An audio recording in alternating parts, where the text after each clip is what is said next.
റോമാർക്ക് എഴുതിയ ലേഖനം 16-ാം അധ്യായം 17 മുതൽ 20 വരെയുള്ള വാക്യങ്ങൾ. സഹോദരരെ, നിങ്ങൾ പഠിച്ച തത്വങ്ങൾക്ക് വിശുദ്ധമായി പിളർപ്പുകളും ദുർമാതൃകകളും ഉണ്ടാകുന്നവരെ ശ്രദ്ധിച്ചു കൊള്ളണം എന്നു ഞാൻ നിങ്ങളോട് അപേക്ഷിക്കുന്നു. അവരെ നിരാകരിക്കുവിൻ. അങ്ങനെയുള്ളവർ നമ്മുടെ കർത്താവായ ക്രിസ്തുവിനെയല്ല, തങ്ങളുടെ തന്നെ ഉദരങ്ങളെയാണ് ശുശ്രൂഷിക്കുന്നത്. ആകർഷമായ മുഖസ്തുതി പറഞ്ഞ് അവർ സരളചിത്തരെ വഴിപിടിപ്പിക്കുന്നു. നിങ്ങളുടെ അനുസരണം എല്ലാവർക്കും അറിവുള്ളതാണ്. അതുകൊണ്ട് ഞാൻ നിങ്ങളെക്കുറിച്ച് സന്തോഷിക്കുന്നു.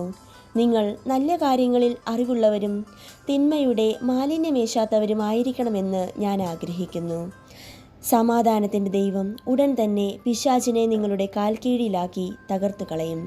നമ്മുടെ കർത്താവായ യേശുക്രിസ്തുവിൻ്റെ കൃപ നിങ്ങളോടുകൂടെ ഉണ്ടായിരിക്കട്ടെ. വിശുദ്ധ ലൂക്കായുടെ സുവിശേഷം 1-ാം അധ്യായം 39 മുതൽ 45 വരെയുള്ള വാക്യങ്ങൾ. ആ ദിവസങ്ങളിൽ മറിയം യൂദായായിലെ മലമ്പ്രദേശത്തുള്ള ഒരു പട്ടണത്തിലേക്ക് തിടുക്കത്തിൽ യാത്ര പുറപ്പെട്ടു. അവൾ സക്രിയായുടെ വീട്ടിൽ പ്രവേശിച്ച് എലിസബത്തിനെ അഭിവാദനം ചെയ്തു.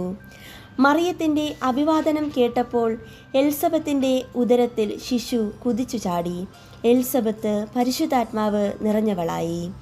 അവൾ ഉദ്ഘോഷിച്ചു, നീ സ്ത്രീകളിൽ അനുഗ്രഹീതയാണ്, നിന്റെ ഉദരഫലവും അനുഗ്രഹീതം.